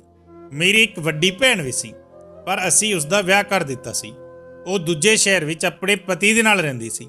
ਉਸਦੇ 2 ਬੱਚੇ ਵੀ ਸਨ। ਕਦੇ-ਕਦੇ ਸਾਡੇ ਘਰ ਆਉਂਦੀ ਸੀ ਤਾਂ ਬਹੁਤ ਰੌਲਾ ਕਰਦੀ ਸੀ। ਮੈਨੂੰ ਉਸਦੇ ਬੱਚੇ ਚੰਗੇ ਤਾਂ ਲੱਗਦੇ ਸਨ, ਪਰ ਤੰਗ ਬਹੁਤ ਕਰਦੇ ਸਨ, ਇਸ ਲਈ ਮੈਂ ਤੰਗ ਹੋ ਜਾਂਦਾ ਸੀ। ਇੱਕ ਦਿਨ ਮੇਰੀ ਮਾਂ ਨੇ ਪੁੱਛਿਆ ਕਿ ਤੂੰ ਰਾਤਾਂ ਵਿੱਚ ਬਾਰ-ਬਾਰ ਮੰਦਿਰ ਜਾਣਾ ਸ਼ੁਰੂ ਕਰ ਦਿੱਤਾ ਹੈ। ਅਜਿਹੀ ਵੀ ਕਿਹੜੀ ਪੂਜਾ ਸ਼ੁਰੂ ਕਰ ਦਿੱਤੀ ਹੈ? ਜਵਾਨੀ ਦੀ ਪੂਜਾ ਦੀ ਵੱਡੀ ਅਹਿਮੀਅਤ ਹੁੰਦੀ ਹੈ, ਪਰ ਤੇਰੀ ਸ਼ਕਲ ਲੱਗਦੀ ਤਾਂ ਨਹੀਂ ਪੂਜਾ ਕਰਨ ਵਾਲੀ। ਅਖੀਰ ਮੇਰੀ ਮਾਂ ਸੀ, ਪਹਿਚਾਣ ਹੀ ਗਈ। ਮੈਂ ਕਿਹਾ ਕਿ ਮਾਂ, ਬਸ ਜਿੱਥੇ ਵੀ ਜਾਂਦਾ ਹਾਂ, ਬਸ ਇਹ ਸਮਝ ਕੇ ਮੈਂ ਉੱਥੇ ਬਹੁਤ ਖੁਸ਼ ਹੁੰਦਾ ਹਾਂ। ਮੇਰੀ ਮਾਂ ਨੇ ਕਿਹਾ ਕਿ ਕੋਈ ਉਲਟੀ ਸਿੱਧੀ ਹਰਕਤ ਕਰਨ ਦੀ ਗਲਤੀ ਨਾ ਕਰਨਾ। ਮੈਂ ਤੇਰਾ ਵਿਆਹ ਕਰਨਾ ਹੈ, ਉਹ ਵੀ ਕਿਸੇ ਬਹੁਤ ਚੰਗੀ ਕੁੜੀ ਨਾਲ, ਅਤੇ ਤੂੰ ਉਸ ਨੂੰ ਹਮੇਸ਼ਾ ਖੁਸ਼ ਰੱਖਣਾ ਹੈ। ਜੇਕਰ ਮੈਂ ਕੁੜੀ ਅਮੀਰ ਘਰ ਤੋਂ ਲੈ ਕੇ ਆਵਾਂਗੀ ਤਾਂ ਫਿਰ ਇਹ ਯਾਦ ਰੱਖਣਾ ਕਿ ਉਹ ਬਹੁਤ ਵਿਗੜੀ ਹੋਈ ਹੋਵੇਗੀ ਅਤੇ ਉਸ ਦਾ ਬਹੁਤ ਚੰਗੇ ਨਾਲ ਖਿਆਲ ਰੱਖਣਾ ਹੋਵੇਗਾ। ਜੇਕਰ ਉਸ ਦੇ ਘਰ ਵਾਲੇ ਸਾਡੇ ਤੋਂ ਨਾਰਾਜ਼ ਹੋਏ ਤਾਂ ਉਹ ਸਭ ਕੁਝ ਵਾਪਸ ਵੀ ਲੈ ਸਕਦੇ ਹਨ, ਅਤੇ ਇਸ ਵਿੱਚ ਕੁਝ ਭੇੜਾ ਨਹੀਂ ਹੈ ਕਿ ਉਹ ਜੇਕਰ ਸਭ ਕੁਝ ਦਿੰਦੀ ਹੈ ਤਾਂ ਅਸੀਂ ਉਸ ਦਾ ਖਿਆਲ ਤਾਂ ਰੱਖਾਂਗੇ ਹੀ। ਸਭ ਤੋਂ ਜ਼ਿਆਦਾ ਖਿਆਲ ਤਾਂ ਤੈਨੂੰ ਰੱਖਣਾ ਹੈ। ਮੈਂ ਤਾਂ ਉਸ ਦੇ ਨਾਲ ਟਾਈਪਿਕ ਸਾਸੂ ਮਾਂ ਨਹੀਂ ਬਣਾਂਗੀ, ਤੈਨੂੰ ਵੀ ਅੱਛਾ ਪਤੀ ਬਣ ਕੇ ਦਿਖਾਉਣਾ ਹੈ। ਮੈਂ ਕਿਹਾ ਕਿ ਜਿੱਥੇ ਤੁਸੀਂ ਕਹੋਗੀ ਮੈਂ ਉੱਥੇ ਹੀ ਵਿਆਹ ਕਰਾਂਗਾ। ਮੇਰੀ ਮਾਂ ਨੇ ਕਿਹਾ ਕਿ ਮੇਰੇ ਤੋਂ ਵਾਅਦਾ ਕਰ। ਮੈਂ ਕਿਹਾ ਕਿ ਮੈਂ ਵਾਅਦਾ ਕਰਦਾ ਹਾਂ, ਜਿੱਥੇ ਤੁਸੀਂ ਕਹੋਗੇ ਉੱਥੇ ਹੀ ਵਿਆਹ ਕਰਾਂਗਾ, ਅਤੇ ਵਿਆਹ ਦੇ ਬਾਅਦ ਵੀ ਤੁਹਾਡੀ ਹਰ ਗੱਲ ਮੰਨਾਂਗਾ। ਆਪਣੀ ਪਤਨੀ ਦਾ ਗੁਲਾਮ ਨਹੀਂ, ਸਗੋਂ ਤੁਹਾਡਾ ਗੁਲਾਮ ਬਣ ਕੇ ਰਹਾਂਗਾ। ਮੈਂ ਆਪਣੀ ਮਾਂ ਨੂੰ ਖੁਸ਼ ਕਰਨ ਲਈ ਕਹਿ ਦਿੱਤਾ। ਮੇਰੀ ਮਾਂ ਬਹੁਤ ਜ਼ਿਆਦਾ ਖੁਸ਼ ਹੋ ਗਈ। ਮੇਰੀ ਮਾਂ ਨੇ ਇੱਕ ਦਿਨ ਬਿਰਿਆਨੀ ਬਣਾਈ ਸੀ, ਪਰ ਮੈਨੂੰ ਕੋਠੇ ਉੱਤੇ ਜਾਣ ਦੀ ਜਲਦੀ ਸੀ। ਉਸਨੇ ਡੱਬੇ ਵਿੱਚ ਪਾ ਦਿੱਤੀ ਅਤੇ ਕਿਹਾ ਕਿ ਮੰਦਿਰ ਵਿੱਚ ਬੈਠ ਕੇ ਖਾ ਲੈਣਾ। ਮੈਂ ਕਿਹਾ ਕਿ ਮੈਂ ਨਹੀਂ ਲੈ ਕੇ ਜਾ ਸਕਦਾ, ਪਰ ਉਸਨੇ ਜਿੱਦ ਕੀਤੀ ਅਤੇ ਮੈਨੂੰ ਡੱਬਾ ਨਾਲ ਦੇ ਦਿੱਤਾ। ਜਦੋਂ ਮੈਂ ਕੋਠੇ ਉੱਤੇ ਆਇਆ ਤਾਂ ਮੈਂ ਸਲੋਨੀ ਨੂੰ ਉਹ ਡੱਬਾ ਦਿੱਤਾ ਅਤੇ ਕਿਹਾ ਕਿ ਇਹ ਲਓ, ਬਿਰਿਆਨੀ ਲਾਇਆ ਹਾਂ, ਤੁਹਾਡੇ ਲਈ ਮੇਰੀ ਮਾਂ ਨੇ ਬਣਾਈ ਹੈ। ਉਹ ਹੈਰਾਨ ਹੋਈ ਅਤੇ ਉਸਨੇ ਕਿਹਾ ਕਿ ਅਜਿਹਾ ਪਹਿਲਾਂ ਤਾਂ ਕਦੇ ਕਿਸੇ ਗਾਹਕ ਨੇ ਨਹੀਂ ਕੀਤਾ। ਮੈਂ ਕਿਹਾ ਕਿ ਮੇਰੀ ਮਾਂ ਨੇ ਮੈਨੂੰ ਦੇ ਦਿੱਤਾ ਸੀ ਅਤੇ ਮੈਂ ਤੈਨੂੰ ਦੇ ਦਿੱਤਾ, ਤੂੰ ਖਾ ਲੈ। ਇੱਥੇ ਤੂੰ ਕੀ ਖਾਂਦੀ ਹੋਵੇਗੀ? ਮਾਂ ਦੇ ਹੱਥ ਦਾ ਖਾਣਾ ਤਾਂ ਬਹੁਤ ਮਜ਼ੇਦਾਰ ਹੁੰਦਾ ਹੈ ਨਾ। ਉਸਨੇ ਕਿਹਾ ਕਿ ਇੱਥੇ ਅਸੀਂ ਦੁਨੀਆ ਦੀ ਹਰ ਚੀਜ਼ ਖਾਂਦੇ ਹਾਂ, ਪਰ ਤੁਹਾਡੀ ਗੱਲ ਠੀਕ ਹੈ ਕਿ ਮਾਂ ਦੇ ਹੱਥ ਦੇ ਖਾਣੇ ਵਰਗਾ ਹੋਰ ਕੋਈ ਖਾਣਾ ਨਹੀਂ ਹੁੰਦਾ। ਮੈਨੂੰ ਵੀ ਮੇਰੀ ਮਾਂ ਬਹੁਤ ਯਾਦ ਆਉਂਦੀ ਹੈ। ਮੈਂ ਉਸਨੂੰ ਦੱਸਿਆ ਕਿ ਮੇਰੀ ਮਾਂ ਬਹੁਤ ਚੰਗੀ ਹੈ, ਬਹੁਤ ਹੀ ਮਾਸੂਮ ਹੈ। ਉਸਨੇ ਕਿਹਾ ਕਿ ਕਾਸ਼ ਮੈਂ ਮਿਲ ਪਾਉਂਦੀ। ਤਾਂ ਮੈਂ ਕਿਹਾ ਕਿ ਮਜ਼ਾਕ ਨਾ ਕਰੋ, ਮੇਰੀ ਮਾਂ ਨੂੰ ਕਿਵੇਂ ਮਿਲੋਗੀ? ਉਹ ਤਾਂ ਬੇਹੋਸ਼ ਹੀ ਹੋ ਜਾਵੇਗੀ। ਮੈਂ ਉਹਨਾਂ ਨੂੰ ਕਹਿ ਕੇ ਆਉਂਦਾ ਹਾਂ ਕਿ ਮੈਂ ਮੰਦਿਰ ਜਾ ਰਿਹਾ ਹਾਂ।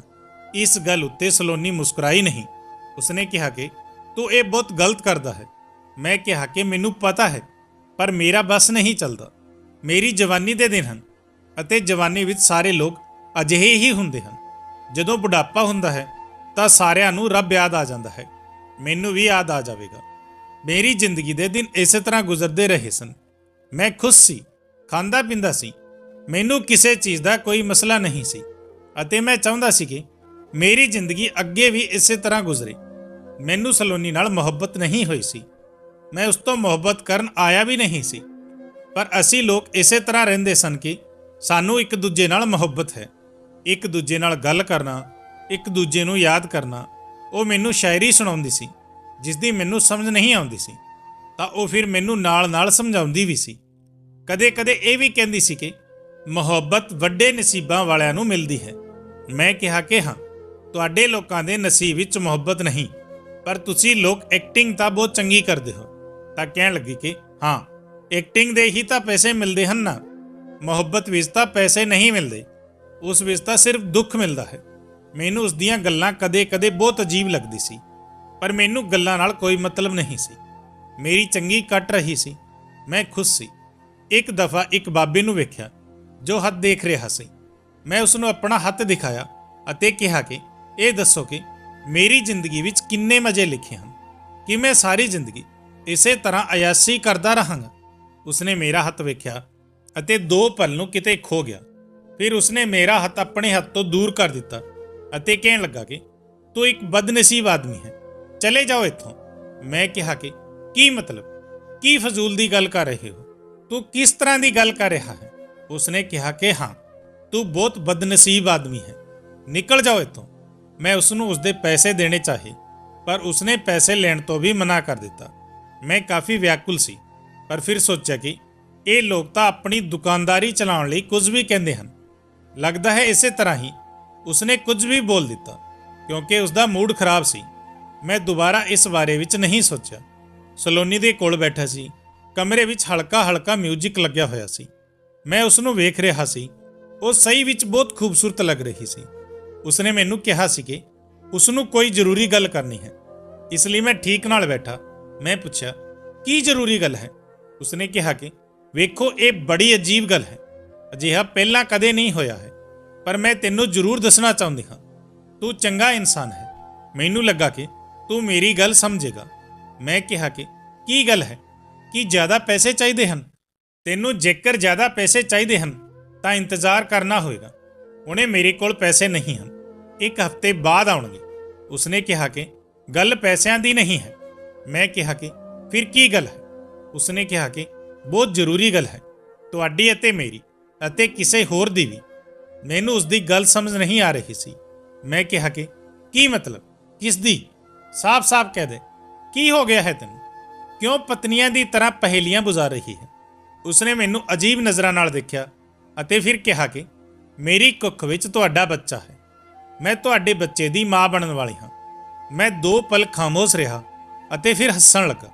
ਮੈਂ ਕਿਹਾ ਕਿ ਅੱਜ ਹੀ ਮਿਲਿਆ ਸੀ ਤੈਨੂੰ ਮਜ਼ਾਕ ਕਰ ਲਈ। ਕੀ ਮਜ਼ਾਕ ਕਰ ਰਹੀ ਹੈ? ਉਸਨੇ ਕਿਹਾ ਕਿ ਇਹ ਮਜ਼ਾਕ ਨਹੀਂ ਹੈ, ਇਹ ਤੁਹਾਡਾ ਬੱਚਾ ਹੈ। ਮੈਂ ਕਿਹਾ ਕਿ ਅਜਿਹਾ ਹੋ ਹੀ ਨਹੀਂ ਸਕਦਾ। ਉਸਨੇ ਕਿਹਾ ਮੈਂ ਮਜ਼ਾਕ ਨਹੀਂ ਕਰ ਰਹੀ ਹਾਂ, ਮੈਨੂੰ ਪਤਾ ਹੈ ਇਹ ਤੁਹਾਡਾ ਬੱਚਾ ਹੈ। ਜਦੋਂ ਉਸਨੇ ਬਹੁਤ ਜ਼ਿਆਦਾ ਗੰਭੀਰਤਾ ਨਾਲ ਕਿਹਾ ਤਾਂ ਮੈਂ ਉਸਨੂੰ ਕਿਹਾ ਕਿ ਤੂੰ ਹੈ ਕੌਣ? ਤੇਰੀ ਔਕਾਤ ਕੀ ਹੈ? ਮੈਨੂੰ ਪਾਗਲ ਬਣਾਉਣਾ ਚਾਹੁੰਦੀ ਹੈ? ਵਾਹ, ਅੱਛਾ ਤੂੰ ਵੇਖ ਲਿਆ ਕਿ ਬਹੁਤ ਅਮੀਰ ਆਦਮੀ ਹੈ, ਤਾਂ ਕਿਉਂ ਨਾ ਇਸ ਨੂੰ ਬੱਚੇ ਦੀ ਗੱਲ ਉੱਤੇ ਬਲੈਕਮੇਲ ਕੀਤਾ ਜਾਵੇ ਕਿ ਤੇਰੇ ਕੋਲ ਮੇਰਾ ਬੱਚਾ ਹੈ ਅਤੇ ਇਸ ਦੇ ਲਈ ਮੈਂ ਤੇਰੇ ਤੋਂ ਵਿਆਹ ਕਰ ਲਵਾਂ ਜਾਂ ਕੁਝ ਹੋਰ, ਜੋ ਤੂੰ ਆਪਣੀ ਗੱਲ ਮੇਰੇ ਤੋਂ ਮਨਵਾ ਸਕੇ। ਤਾਂ ਤੈਨੂੰ ਕੀ ਲੱਗਦਾ ਹੈ ਕਿ ਮੈਂ ਇੰਨਾ ਪਾਗਲ ਹਾਂ? ਨਹੀਂ ਜੀ, ਇੰਨਾ ਦਿਮਾਗ ਖਰਾਬ ਨਹੀਂ ਹੈ ਮੇਰਾ। ਇੱਥੇ ਆਉਂਦਾ ਸੀ ਤਾਂ ਤੈਨੂੰ ਪੈਸੇ ਵੀ ਦਿੰਦਾ ਸੀ, ਤੁਹਾਡੇ ਲਈ ਤੋਹਫਾ ਵੀ ਲੈ ਕੇ ਆਉਂਦਾ ਸੀ। ਕੋਈ ਅਹਿਸਾਨ ਨਹੀਂ ਕੀਤਾ ਤੂੰ ਮੇਰੇ ਉੱਤੇ, ਨਾ ਮੈਂ ਤੇਰੇ ਉੱਤੇ। ਅੱਜ ਤੋਂ ਤੁਹਾਡਾ ਮੇਰਾ ਜੋ ਵੀ ਤਾਲੁਕ ਸੀ ਉਹ ਖਤਮ। ਮੈਂ ਦੁਬਾਰਾ ਇੱਥੇ ਕਦੇ ਨਹੀਂ ਆਵਾਂਗਾ। ਉਹ ਚੀਕਣ ਲੱਗੀ ਕਿ ਇਹ ਬੱਚਾ ਤੁਹਾਡਾ ਹੈ, ਮੈਂ ਇਸ ਦੀ ਜਾਨ ਨਹੀਂ ਲਵਾਂਗੀ, ਨਹੀਂ ਤਾਂ ਮੈਨੂੰ ਪਾਪ ਲੱਗੇਗਾ।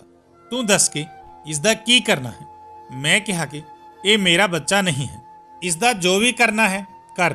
ਤੂੰ ਝੂਠ ਬੋਲ ਰਹੀ ਹੈ, ਮੈਨੂੰ ਫਸਾ ਰਹੀ ਹੈ। ਠੀਕ ਕਹਿੰਦੇ ਹਨ ਤਾਂ ਵਾਈਫ ਇਸੇ ਤਰ੍ਹਾਂ ਇਨਸਾਨ ਨੂੰ ਫਸਾਉਂਦੀਆਂ ਹਨ, ਉਸਦੀ ਆਖਰੀ ਕਮਾਈ ਵੀ ਨਿਗਲ ਜਾਂਦੀਆਂ ਹਨ। ਪਰ ਮੈਂ ਇੰਨਾ ਮੂਰਖ ਨਹੀਂ ਹਾਂ ਕਿ ਤੁਹਾਡੇ ਹੱਥਾਂ ਨਾਲ ਮੂਰਖ ਬਣ ਜਾਵਾਂ। ਤੂੰ ਵੱਡੇ ਵੱਡੇ ਲੋਕਾਂ ਨੂੰ ਮੂਰਖ ਬਣਾ ਕੇ ਬਰਬਾਦ ਕੀਤਾ ਹੋਵੇਗਾ, ਪਰ ਮੈਂ ਉਹਨਾਂ ਵਿੱਚੋਂ ਨਹੀਂ ਹਾਂ। ਮੈਂ ਸਿਰ ਚੁੱਕ ਕੇ ਕਿਹਾ ਅਤੇ ਉੱਥੋਂ ਨਿਕਲ ਗਿਆ। ਉਹ ਬੋਲਦੀ ਰਹਿ ਗਈ ਕਿ ਅਜਿਹਾ ਕੁਝ ਨਹੀਂ ਹੈ, ਪਰ ਮੈਂ ਉਸਦੀ ਗੱਲ ਦਾ ਭਰੋਸਾ ਨਹੀਂ ਕੀਤਾ। ਮੈਂ ਸੋਚ ਲਿਆ ਕਿ ਦੁਬਾਰਾ ਕਦੇ ਉਸਦੇ ਕੋਲ ਨਹੀਂ ਜਾਵਾਂਗਾ। ਇਹ ਤਾਂ ਮੈਨੂੰ ਪਾਗਲ ਬਣਾ ਰਹੀ ਸੀ। ਅਜਿਹੀ ਜਗ੍ਹਾ ਉੱਤੇ ਰਹਿਣ ਵਾਲੀ ਔਰਤ ਉੱਤੇ ਕੀ ਭਰੋਸਾ? ਪਤਾ ਨਹੀਂ ਕਿਸ ਦੇ ਗੁਨਾਹ ਨੂੰ ਮੇਰੇ ਨਸੀਬ ਵਿੱਚ ਪਾਉਣ ਦੀ ਕੋਸ਼ਿਸ਼ ਕਰ ਰਹੀ ਸੀ। ਉਹ ਜੋ ਕਹੇਗੀ ਮੈਂ ਮੰਨ ਲਵਾਂ। ਉਹ ਆਪਣੇ ਆਪ ਕਹਿ ਰਹੀ ਸੀ ਕਿ ਅਸੀਂ ਲੋਕਾਂ ਨੂੰ ਝੂਠ ਬੋਲਦੇ ਹਾਂ, ਸਾਡੇ ਕੋਲ ਦਿਲ ਨਹੀਂ ਹੁੰਦਾ, ਸਾਨੂੰ ਸਿਰਫ ਪੈਸੇ ਨਾਲ ਮਤਲਬ ਹੁੰਦਾ ਹੈ। ਅਤੇ ਫਿਰ ਅਚਾਨਕ ਤੋਂ ਬੜੀ ਸਤੀ ਸਾਵਤਰੀ ਬਣਨ ਦੀ ਕੋਸ਼ਿਸ਼ ਕਰ ਰਹੀ ਸੀ। ਸਾਫ਼ ਹੈ ਝੂਠ ਬੋਲ ਰਹੀ ਸੀ। ਅਜਿਹੀ ਔਰਤ ਦੀ ਗੱਲ ਉੱਤੇ ਮੇਰੀ ਜਗ੍ਹਾ ਕੋਈ ਵੀ ਹੁੰਦਾ ਤਾਂ ਉਹ ਭਰੋਸਾ ਨਹੀਂ ਕਰਦਾ। ਮੈਂ ਕੋਈ ਪਾਗਲ ਨਹੀਂ ਸੀ ਅਤੇ ਮੈਨੂੰ ਉਸ ਤੋਂ ਕੋਈ ਪ੍ਰੇਮ ਨਹੀਂ ਸੀ। ਇਹ ਸਭ ਤਾਂ ਟਾਈਮ ਪਾਸ ਸੀ। ਮੈਂ ਉਸੇ ਵਕਤ ਉੱਥੋਂ ਨਿਕਲ ਗਿਆ ਅਤੇ 1 ਮਹੀਨੇ ਤੱਕ ਸਲੋਨੀ ਦੇ ਕੋਲ ਨਹੀਂ ਗਿਆ। ਇਸੇ ਵਿਚਾਲੇ ਮੇਰੀ ਮਾਂ ਨੇ ਇੱਕ ਰਿਸ਼ਤਾ ਦੇਖਿਆ ਜੋ ਬਹੁਤ ਅਮੀਰ ਘਰ ਦੀ ਧੀ ਸੀ। ਮੈਂ ਜਦੋਂ ਉਸ ਕੁੜੀ ਦੀ ਫੋਟੋ ਦੇਖੀ ਤਾਂ ਮੈਂ ਦੇਖਦਾ ਹੀ ਰਹਿ ਗਿਆ, ਕਿਉਂਕਿ ਉਹ ਬਹੁਤ ਸੁੰਦਰ ਲੱਗ ਰਹੀ ਸੀ। ਮੇਰੀ ਮਾਂ ਮੈਨੂੰ ਦੱਸ ਰਹੀ ਸੀ ਕਿ ਤੁਹਾਡੇ ਸੱਸ ਸਹੁਰੇ ਕਹਿ ਰਹੇ ਸਨ ਕਿ ਸਾਡੀ ਧੀ ਗਾਂ ਹੈ, ਬਹੁਤ ਹੀ ਸਿੰਪਲ ਅਤੇ ਬਾਕੀ ਕੁੜੀਆਂ ਨਾਲੋਂ ਬਹੁਤ ਵੱਖ ਹੈ। ਸਾਡੇ ਘਰ ਵਿੱਚ ਕਿਸੇ ਕਿਸਮ ਦੀ ਵੀ ਕੋਈ ਰੋਕ ਟੋਕ ਨਹੀਂ ਹੈ। ਮੈਂ ਇਸ ਗੱਲ ਉੱਤੇ ਵੀ ਬਹੁਤ ਖੁਸ਼ ਹੋ ਗਿਆ। ਮੈਨੂੰ ਰੱਬ ਦਾ ਉਹ ਵਚਨ ਯਾਦ ਆ ਗਿਆ ਕਿ ਚੰਗੇ ਮਰਦਾਂ ਲਈ ਚੰਗੀ ਔਰਤਾਂ ਅਤੇ ਬੁਰੇ ਮਰਦਾਂ ਲਈ ਬੁਰੀ ਔਰਤਾਂ। ਪਰ ਮੇਰੇ ਹਿੱਸੇ ਵਿੱਚ ਤਾਂ ਇੱਕ ਬਹੁਤ ਹੀ ਚੰਗੀ ਔਰਤ ਆ ਰਹੀ ਸੀ। ਇਸ ਦਾ ਮਤਲਬ ਕਿ ਮੈਂ ਕੁਝ ਨਹੀਂ ਕੀਤਾ ਸੀ। ਰੱਬ ਮੇਰੇ ਤੋਂ ਨਾਰਾਜ਼ ਨਹੀਂ ਸੀ। ਜੇਕਰ ਮੇਰੇ ਤੋਂ ਨਾਰਾਜ਼ ਹੁੰਦਾ ਤਾਂ ਮੇਰਾ ਵਿਆਹ ਇੰਨੀ ਚੰਗੀ ਕੁੜੀ ਨਾਲ ਨਹੀਂ ਹੋ ਰਿਹਾ ਹੁੰਦਾ। ਕਿਸੇ ਚੀਜ਼ ਦੀ ਵੀ ਕਮੀ ਨਹੀਂ ਸੀ, ਸਭ ਕੁਝ ਬਿਲਕੁਲ ਠੀਕ ਸੀ। ਸਾਡਾ ਵਿਆਹ ਸ਼ਹਿਰ ਦੀ ਵੱਡੀ ਸ਼ਾਦੀਆਂ ਵਿੱਚ ਸ਼ੁਮਾਰ ਹੋਣਾ ਸੀ, ਕਿਉਂਕਿ ਇਸ ਦੇ ਬਾਪ ਦਾ ਬਹੁਤ ਨਾਮ ਸੀ। ਸਭ ਇਹ ਜਾਣਨਾ ਚਾਹੁੰਦੇ ਸਨ ਕਿ ਬਿਜ਼ਨਸਮੈਨ ਰਣਦੀਪ ਰਾਏ ਦੀ ਧੀ ਦਾ ਵਿਆਹ ਹੋ ਰਿਹਾ ਹੈ। ਕੋਈ ਆਮ ਗੱਲ ਨਹੀਂ ਹੈ। ਉਸਨੇ ਵਿਆਹ ਦਾ ਜੋੜਾ ਤਾਂ ਪਾਇਆ ਸੀ, ਪਰ ਉਸ ਉੱਤੇ ਇੱਕ ਲੰਮਾ ਜਿਹਾ ਗਾਊਨ ਪਾਇਆ ਸੀ। ਉਹ ਕਹਿੰਦੀ ਸੀ ਕਿ ਮੈਂ ਨਹੀਂ ਚਾਹੁੰਦੀ ਕਿ ਲੋਕ ਮੇਰੇ ਸਰੀਰ ਨੂੰ ਵੇਖੇ, ਇਸ ਲਈ ਉਸਨੇ ਅਜਿਹਾ ਕੀਤਾ ਸੀ। ਮੈਂ ਬਹੁਤ ਜ਼ਿਆਦਾ ਖੁਸ਼ ਸੀ। ਮੇਰੇ ਵਿਆਹ ਦੀ ਖਬਰ ਮੈਂ ਸਲੋਨੀ ਤੱਕ ਵੀ ਪਹੁੰਚਾ ਦਿੱਤੀ ਸੀ, ਤਾਂ ਕਿ ਜੇਕਰ ਉਸਦੇ ਦਿਲ ਵਿੱਚ ਕੋਈ ਗੱਲ ਹੈ ਤਾਂ ਨਿਕਲ ਜਾਵੇ ਅਤੇ ਉਸਨੂੰ ਪਤਾ ਚੱਲੇ ਕਿ ਮੇਰਾ ਵਿਆਹ ਕਿੱਥੇ ਹੋ ਰਿਹਾ ਹੈ। ਮੈਂ ਉਸ ਨੂੰ ਆਪਣਾ ਦੁਸ਼ਮਣ ਸਮਝ ਰਿਹਾ ਸੀ। ਮੈਂ ਰੱਬ ਦਾ ਧੰਨਵਾਦ ਅਦਾ ਕੀਤਾ ਅਤੇ ਸਾਨੂੰ ਲੋਕਾਂ ਨੂੰ ਸਾਡੇ ਨਵੇਂ ਘਰ ਵਿੱਚ ਭੇਜ ਦਿੱਤਾ ਗਿਆ, ਕਿਉਂਕਿ ਉਸ ਦੇ ਬਾਪ ਨੇ ਦਹੇਜ ਵਿੱਚ ਇੱਕ ਘਰ ਦਿੱਤਾ ਸੀ। ਪਹਿਲਾਂ ਤੋਂ ਹੀ ਸਾਰਾ ਘਰ ਸਜਾਇਆ ਗਿਆ ਸੀ।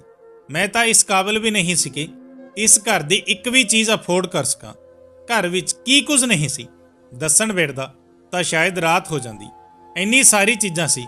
ਇੱਥੇ ਜਿਹਾ ਲੱਗਦਾ ਸੀ ਕਿ ਮੇਰੇ ਲਈ ਦੁਨੀਆ ਉੱਤੇ ਜੰਨਤ ਬਣਾ ਦਿੱਤੀ ਗਈ ਹੈ। ਅਸੀਂ ਲੋਕ ਇੱਥੇ ਰਹਿਣ ਵਾਲੇ ਸਨ। ਸਭ ਲੋਕਾਂ ਨੇ ਸਾਨੂੰ ਉੱਥੋਂ ਵਿਦਾ ਕੀਤਾ ਅਤੇ ਸਾਡੇ ਤੋਂ ਮਿਲ ਕੇ ਵਾਪਸ ਚਲੇ ਗਏ, ਕਿਉਂਕਿ ਹੁਣ ਸਾਡਾ ਆਪਣਾ ਘਰ ਸੀ। ਦੁਲਹਨ ਨੂੰ ਕਮਰੇ ਵਿੱਚ ਬਿਠਾ ਦਿੱਤਾ ਗਿਆ। ਮੈਂ ਕਮਰੇ ਵਿੱਚ ਜਾਣ ਤੋਂ ਪਹਿਲਾਂ ਸਾਰੇ ਘਰ ਨੂੰ ਵੇਖ ਰਿਹਾ ਸੀ ਅਤੇ ਰਸ਼ਕ ਕਰ ਰਿਹਾ ਸੀ। ਨਾ ਸਿਰਫ ਇੰਨਾ, ਸਗੋਂ ਮੇਰੇ ਨਾਮ ਉੱਤੇ ਬੈਂਕ ਅਕਾਊਂਟ ਵੀ ਖੁਲਵਾਇਆ ਗਿਆ ਸੀ, ਜਿਸ ਦੇ ਅੰਦਰ ਲੱਖਾਂ ਰੁਪਏ ਪਾ ਦਿੱਤੇ ਗਏ ਸਨ ਅਤੇ ਕਿਹਾ ਗਿਆ ਸੀ ਕਿ ਹਰ ਮਹੀਨੇ ਪੈਸੇ ਆ ਜਾਣਗੇ। ਉਹਨਾਂ ਨੇ ਕਿਹਾ ਸੀ ਕਿ ਤੈਨੂੰ ਕੋਈ ਕੰਮ ਨਹੀਂ ਕਰਨਾ, ਪਰ ਫਿਲਹਾਲ ਤੂੰ ਸਾਡੀ ਧੀ ਨੂੰ ਖੁਸ਼ ਰੱਖਣਾ ਹੈ।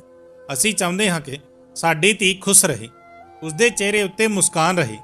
ਇਸ ਦੇ ਇਲਾਵਾ ਸਾਡਾ ਹਨੀਮੂਨ ਸਿਰਫ 1-2 ਜਗ੍ਹਾ ਨਹੀਂ ਸੀ, ਅਸੀਂ ਸਾਰੀ ਦੁਨੀਆ ਦਾ ਟੂਰ ਕਰਨਾ ਸੀ ਅਤੇ ਹੁਣੇ ਤੋਂ ਹੀ ਟਿਕਟ ਬੁੱਕ ਹੋ ਰਹੇ ਸਨ।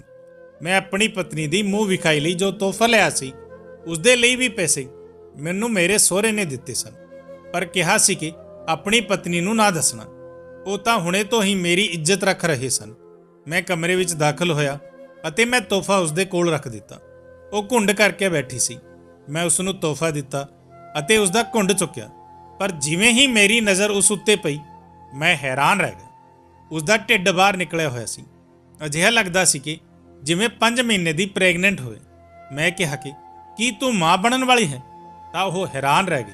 ਉਸਨੇ ਕਿਹਾ ਕਿ ਨਹੀਂ, ਅਜਿਹੀ ਗੱਲ ਨਹੀਂ ਹੈ, ਆਓ ਮੇਰੇ ਨਾਲ। ਉਸਨੇ ਮੇਰਾ ਹੱਥ ਫੜਿਆ ਅਤੇ ਮੈਨੂੰ ਕਿਤੇ ਲੈ ਜਾਣ ਲੱਗੀ। ਮੈਨੂੰ ਨਹੀਂ ਪਤਾ ਸੀ ਉਹ ਮੈਨੂੰ ਕਿੱਥੇ ਲੈ ਕੇ ਜਾ ਰਹੀ ਹੈ। ਉਹ ਮੈਨੂੰ ਇੱਕ ਕਮਰੇ ਵਿੱਚ ਲੈ ਗਈ, ਜਿੱਥੇ ਇੱਕ ਛੋਟੀ ਜਿਹੀ ਬੱਚੀ ਸੋ ਰਹੀ ਸੀ, ਜਿਸ ਦੀ ਉਮਰ ਸ਼ਾਇਦ 15-20 ਦਿਨਾਂ ਦੀ ਹੀ ਲੱਗਦੀ ਸੀ। ਮੈਂ ਕਿਹਾ ਕਿ ਇਹ ਕੌਣ ਹੈ, ਕਿੱਥੋਂ ਆਈ ਹੈ? ਉਸਨੇ ਕਿਹਾ ਕਿ ਇਹ ਮੇਰੀ ਧੀ ਹੈ। ਮੈਂ ਹੈਰਾਨ ਰਹਿ ਗਿਆ। ਮੈਂ ਕਿਹਾ, ਤੁਹਾਡੀ ਧੀ? ਕੀ ਪਹਿਲਾਂ ਤੁਹਾਡਾ ਵਿਆਹ ਹੋਇਆ ਸੀ? ਉਸਨੇ ਅਜਿਹਾ ਰਿਅਲਾਈਜ਼ ਕੀਤਾ ਅਤੇ ਕਿਹਾ ਕਿ ਨਹੀਂ, ਮੇਰਾ ਵਿਆਹ ਨਹੀਂ ਹੋਇਆ ਸੀ। ਮੈਂ ਕਿਸੇ ਮੁੰਡੇ ਨਾਲ ਬਹੁਤ ਜ਼ਿਆਦਾ ਮੁਹੱਬਤ ਕਰਦੀ ਸੀ ਅਤੇ ਅਸੀਂ ਲੋਕ ਹਰ ਇੱਕ ਹੱਦ ਪਾਰ ਕਰ ਚੁੱਕੇ ਸਨ, ਪਰ ਉਸਨੇ ਮੇਰੇ ਨਾਲ ਵਿਆਹ ਨਹੀਂ ਕੀਤਾ, ਮੈਨੂੰ ਧੋਖਾ ਦੇ ਦਿੱਤਾ। ਮੈਂ ਆਪਣੇ ਆਪ ਨੂੰ ਖਤਮ ਕਰਨ ਦੀ ਕੋਸ਼ਿਸ਼ ਕੀਤੀ, ਪਰ ਫਿਰ ਇਸ ਬੱਚੀ ਨੂੰ ਪੈਦਾ ਕੀਤਾ। ਫਿਰ ਮੇਰੇ ਮਾਂ-ਬਾਪ ਨੇ ਕਿਹਾ ਕਿ ਉਹ ਮੇਰਾ ਵਿਆਹ ਬਹੁਤ ਚੰਗੇ ਅਤੇ ਖੂਬਸੂਰਤ ਮਰਦ ਨਾਲ ਕਰਵਾਉਣਗੇ ਅਤੇ ਉਹਨਾਂ ਨੇ ਮੇਰਾ ਵਿਆਹ ਤੁਹਾਡੇ ਨਾਲ ਕਰਵਾ ਦਿੱਤਾ। ਮੈਂ ਕਿਹਾ ਕਿ ਪਰ ਮੈਨੂੰ ਇਸ ਕੁੜੀ ਦੇ ਬਾਰੇ ਵਿੱਚ ਕੁਝ ਨਹੀਂ ਦੱਸਿਆ ਗਿਆ। ਇਹ ਕੀ ਕਹਿ ਰਹੀ ਹੈ ਤੂੰ? ਮੈਂ ਘਬਰਾ ਗਿਆ, ਕਿਉਂਕਿ ਮੈਂ ਇਸ ਸਭ ਲਈ ਤਿਆਰ ਨਹੀਂ ਸੀ। ਉਹ ਇਸ ਲਈ ਆਪਣੇ ਆਪ ਨੂੰ ਛੁਪਾ ਰਹੀ ਸੀ ਕਿਉਂਕਿ ਹੁਣੇ ਵੀ ਉਸਦਾ ਢਿੱਡ ਨਿਕਲਿਆ ਹੋਇਆ ਸੀ। ਇਸ ਦਾ ਮਤਲਬ ਕਿ ਉਸਨੇ ਹੁਣੇ ਬੱਚੀ ਜੋ ਪੈਦਾ ਕੀਤੀ ਸੀ। ਸਾਫ਼ ਪਤਾ ਚੱਲਦਾ ਸੀ ਕਿ ਉਹ ਬੱਚੀ ਦੀ ਮਾਂ ਹੈ। ਉਦੋਂ ਤਾਂ ਉਹ ਸਿਹਤਮੰਦ ਲੱਗ ਰਹੀ ਸੀ। ਮੈਂ ਅਜੀਬ ਜਿਹਾ ਘਬਰਾ ਗਿਆ। ਮੈਂ ਕਿਹਾ ਕਿ ਮੈਂ ਕੀ ਕਰਾਂ? ਮੈਂ ਆਪਣੇ ਸਹੁਰੇ ਨੂੰ ਕਾਲ ਕੀਤੀ ਤਾਂ ਉਹਨਾਂ ਨੇ ਕਿਹਾ ਕਿ ਜਿੱਥੇ ਤੁਹਾਨੂੰ ਇੰਨਾ ਕੁਝ ਦੇ ਰਹੇ ਹਾਂ, ਉੱਥੇ ਤੁਸੀਂ ਇੱਕ ਬੱਚੀ ਨੂੰ ਨਹੀਂ ਸੰਭਾਲ ਸਕਦੇ, ਅਤੇ ਉਂਝ ਵੀ ਹੁਣ ਸਾਡੀ ਧੀ ਤੁਹਾਡੀ ਪਤਨੀ ਹੈ। ਜੇਕਰ ਤੂੰ ਉਸ ਨੂੰ ਛੱਡੇਗਾ ਤਾਂ ਤੈਨੂੰ ਦਿੱਤੀ ਗਈ ਸਾਰੀ ਚੀਜ਼ਾਂ ਵੀ ਵਾਪਸ ਲੈ ਲਈਆਂ ਜਾਣਗੀਆਂ। ਮੈਂ ਤਾਂ ਬੁਰੀ ਤਰ੍ਹਾਂ ਫਸ ਗਿਆ ਸੀ। ਇਸ ਲਈ ਇਹ ਲੋਕ ਸਾਨੂੰ ਇੰਨਾ ਕੁਝ ਦੇ ਰਹੇ ਸਨ ਕਿਉਂਕਿ ਇਹ ਆਪਣਾ ਖੋਟਾ ਸਿੱਕਾ ਇੱਥੇ ਚਲਾ ਰਹੇ ਸਨ। ਰੱਬ ਦਾ ਵਚਨ ਝੂਠ ਨਹੀਂ ਹੁੰਦਾ। ਰੱਬ ਨੇ ਜੋ ਵਚਨ ਕੀਤੇ ਮੇਰੇ ਨਾਲ ਉਹੀ ਹੋਇਆ। ਜਿਹੋ ਜਿਹਾ ਮੈਂ ਸੀ, ਮੈਨੂੰ ਉਹੋ ਜਿਹੀ ਹੀ ਪਤਨੀ ਮਿਲੀ। ਹੁਣ ਮੈਨੂੰ ਸਲੋਨੀ ਦੀ ਗੱਲ ਯਾਦ ਆਉਣ ਲੱਗੀ। ਕਿਤੇ ਸੱਚਮੁੱਚ ਤਾਂ ਨਹੀਂ ਉਹ ਮੇਰੇ ਬੱਚੇ ਦੀ ਮਾਂ ਬਣਨ ਵਾਲੀ ਸੀ, ਪਰ ਮੈਂ ਅਜਿਹਾ ਉਲਝਿਆ ਕਿ ਸੰਭਲ ਹੀ ਨਹੀਂ ਪਾਇਆ। ਵਾਰ-ਵਾਰ ਰਸਮਾਂ ਹੋਣ ਲੱਗੀਆਂ। ਅਸੀਂ ਲੋਕ ਹਨੀਮੂਨ ਉੱਤੇ ਵੀ ਗਏ। ਉਹ ਸਭ ਕੁਝ ਜੋ ਮੈਂ ਚਾਹੁੰਦਾ ਸੀ ਹੋ ਰਿਹਾ ਸੀ, ਪਰ ਮੈਂ ਖੁਸ਼ ਨਹੀਂ ਸੀ। ਉਹ ਬੱਚੀ ਵੀ ਸਾਡੇ ਨਾਲ ਸੀ। ਉਹਨਾਂ ਨੇ ਕਿਹਾ ਕਿ ਇਸ ਬੱਚੀ ਨੂੰ ਤੂੰ ਪਾਲਣਾ ਹੈ ਅਤੇ ਇਸ ਨੂੰ ਬਾਪ ਦਾ ਨਾਮ ਦੇਣਾ ਹੈ। ਇਹ ਮੇਰੀ ਪਤਨੀ ਦੀ ਨਾਜਾਇਜ਼ ਔਲਾਦ ਸੀ। ਇਹ ਮੈਂ ਕਿਵੇਂ ਬਰਦਾਸ਼ਤ ਕਰ ਸਕਦਾ ਸੀ? ਕੀ ਮੈਂ ਅਜਿਹੀ ਪਤਨੀ ਚਾਹੀ ਸੀ?